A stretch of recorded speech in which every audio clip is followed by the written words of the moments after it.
संगीता अपनी बेटी प्राची को रोकते हुए बोलती है। नहीं, तू कहीं बाहर नहीं जाएगी। तू अगर बाहर गई और तू बाहर जाके कुछ ऐसा ही करेगी जिससे लोग मुझे ताने मारेंगे, तेरी वजह से मेरा नाम खराब होता है। कहीं जाने की जरूरत नहीं है, तुझे घर पे ही रहना है, कहीं बाहर मत जाइयो। अगर तू बाहर गई तो तेरे लिए बिल्कुल ठीक नहीं होगा। और जो काम करना है तुझे घर पे बैठ के कर। कॉलेज में एडमिशन करवाना है तो घर पे ही करवा ले। जो पैसे लगेंगे वो सब दे दूंगी मैं। तुझे फालतू में बाहर घूमने की जरूरत नहीं है। घर का बस नाम बर्बाद किया कर, इसलिए अब तू घर से बाहर नहीं जाएगी। माँ, आप ये क्या बोल रही हो? अरे मैं कॉलेज जा रही हूँ, पढ़ाई नहीं करूँगी तो क्या करूँगी घर में बैठकर? और रही बात दूसरों की, तो आप क्यों दूसरों की बातों में आ जाती हो? दूसरे तो बस बोलते हैं ना, और दिक्कत तो मुझे होती है क्योंकि आप मुझे ताने देती हो, उन लोगों को तो नहीं देती हो ना, तो उन लोगों को क्या ही फर्क पड़ेगा। लेकिन मेरे लिए कितनी मुश्किल आ जाती है, ये नहीं सोचती हो आप। और ये बताइए आप, मैंने कब आपका नाम खराब कर दिया? बिना बात के आप मुझे ताने पे ताने देती आ रही हो, जैसे पता नहीं क्या हो गया हो। मुझे कॉलेज जाना है, कॉलेज के लिए देर हो रही है।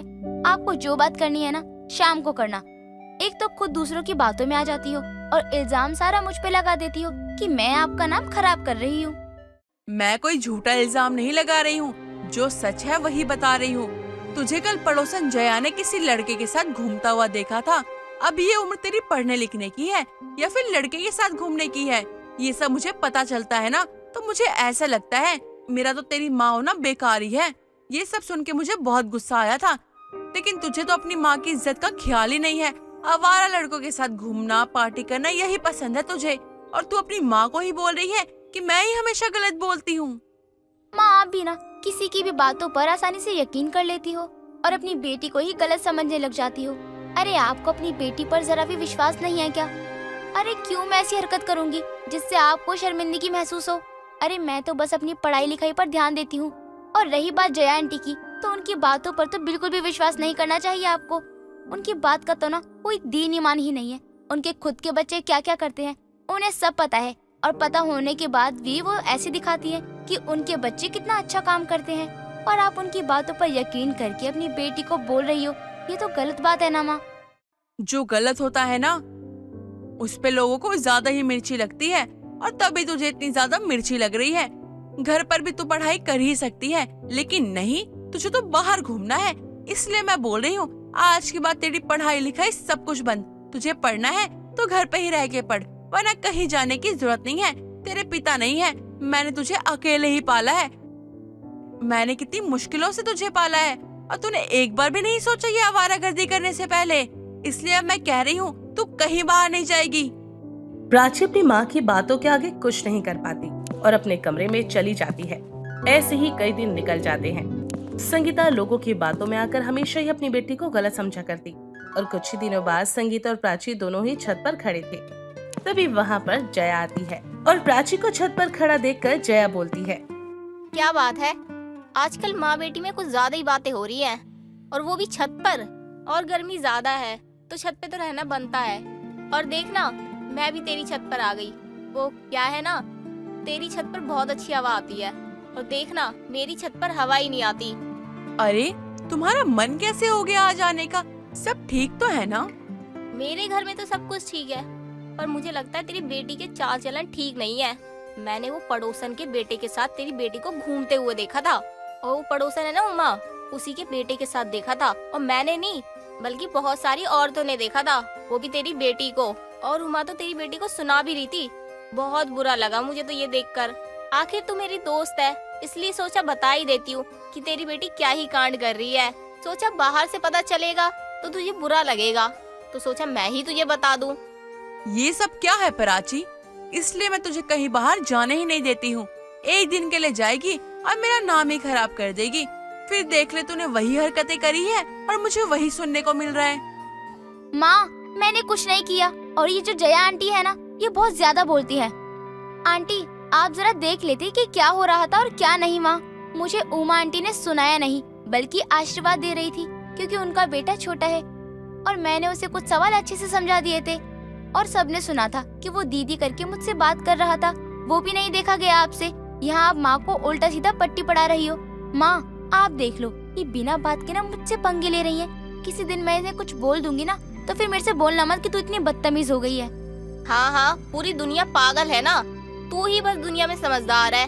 उमा ने खुद आके मुझे बताया है कि तू उसके बेटे के साथ हाथ में हाथ डालकर घूम रही थी, जिसको देखकर उमा ने तुझे बहुत सुनाया। अगर मैंने कुछ गलत देखा या सुना था तो वो क्या था जो उमा ने बताया मुझे। देख ले संगीता, अभी भी वक्त है, समझा ले अपनी बेटी को। कल को ऊंच नीच कर दिया तेरी बेटी ने तो मुंह दिखाने लायक नहीं रहेगी किसी को। सच में प्राची, तूने तो हद कर दी है। तुझे बात करने की तमीज नहीं है कि आखिर बड़ों से कैसे बात की जाती है। अगर वो कुछ बोल रही हैं तो तू शांति से सुन नहीं सकती है क्या? उनकी बातों पर जवाब देना जरूरी है क्या? हमेशा जब देखो जब जुबान चलाती रहती है अपनी गलती तो माननी होती ही नहीं है। प्राची अपनी माँ की बातें सुनकर अक्सर ही निराश हो जाया करती, क्योंकि संगीता कभी भी अपनी बेटी की तारीफ में और उसकी तरफ से कुछ नहीं बोलती और ना ही अपनी बेटी का साथ देती। इसलिए प्राची को काफी अकेला महसूस होने लगा था। पता नहीं मैंने ऐसा भी क्या कर दिया कि माँ कभी भी मेरी बात सुनती ही नहीं है और मेरी तरफ से कुछ जानती भी नहीं है। बस हर वक्त मुझे सुनाने को खड़ी रहती हैं और वो भी बाहर वालों की बात मानकर। सच में इतना बुरा तो मुझे कभी नहीं लगा जितना बुरा माँ को देखकर लगता है। पता नहीं अब माँ मुझे समझेंगी भी या नहीं, मेरी बात सुनेंगी भी कि नहीं। पता नहीं वो दिन कब आएगा। दिन निकल रहे थे और यही चीज अब रोज की बनती जा रही थी। प्राची अब धीरे धीरे अपनी माँ से दूर हो रही थी। अब वो अपनी माँ से ज्यादा बात नहीं करती थी। कुछ दिनों बाद प्राची को अशोक नाम का एक लड़का परेशान कर रहा था। एक दिन अशोक प्राची के घर आ जाता है और संगीता घर पर नहीं होती। वो अंदर जाकर प्राची से बोलता है, हमें तुमसे प्यार कितना ये तो हम नहीं जानते, मगर जी नहीं सकते तुम्हारे बिना। देखो आ गया मैं तुम्हारे घर। अब तो तुम्हें यकीन आ चुका होगा कि मैं तुमसे बहुत प्यार करता हूँ। देखो मैं तुमसे प्यार नहीं करती हूँ, प्लीज मेरा पीछा छोड़ दो। तुम्हारी वजह से मैं बहुत परेशान हूँ, कहीं बाहर नहीं जाती हूँ। प्लीज अब मेरा पीछा छोड़ दो। क्या कहा तुमने? तुम मुझसे प्यार नहीं करती? तुम्हें तो अभी बताता हूँ ये प्यार कैसे किया जाता है। अशोक प्राची के साथ बदतमीजी करने लगता है कि तभी वहाँ पर संगीता आ जाती है और ये सब देखने लगती है। संगीता अशोक और प्राची दोनों को ही थप्पड़ मारती है और बोलती है, नाम खराब करने में तूने कोई कसर नहीं छोड़ी है। ये लड़का कौन है और इसे घर पे क्यों बुला लिया है तूने? इस माँ के लिए तुम मुझे ठुकरा रही हो? हाँ, मेरे प्यार को तुमने ठुकरा दिया अपनी माँ के लिए। और तुम्हारी माँ ने क्या किया? तुम पर इल्जाम लगा दिया। ये तो तुम्हारी बात तक नहीं सुन रही है। चलो मैं तो चलता हूँ, तुम दोनों देख लो। माँ बस बहुत हो गया, मैंने कभी भी नाम नहीं खराब किया है। अशोक मुझसे प्यार करता है, मुझे परेशान कर रहा था, लेकिन आप हमेशा अपनी बेटी को गलत कहती आई हो, इसलिए मैं अपनी परेशानी बता नहीं पाई आपको। आपने नाम खराब किया है माँ शब्द का, क्योंकि आपने अपनी बेटी को कभी समझा ही नहीं। प्राची की बात सुनकर संगीता को अपनी गलती का एहसास होता है और जिसके बाद वो कभी भी प्राची को कुछ नहीं कहती।